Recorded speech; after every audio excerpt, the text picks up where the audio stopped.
Bé, aquest concert ha constat de diferents obres i de diferents estils i hem anat amb compositors més antics, passant per diferents compositors molt coneguts com Bach, Händel, i hem acabat amb compositors més moderns, com per exemple Richard Galliano, Astor Piazzolla, Gorka Hermosa. Ha sigut una mica una variació antic-modern.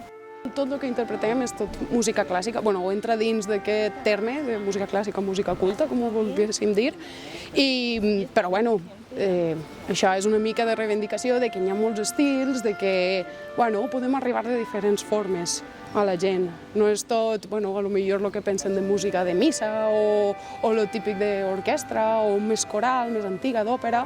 Clar, és una forma de també nosaltres mostrar diferents formes de música clàssica.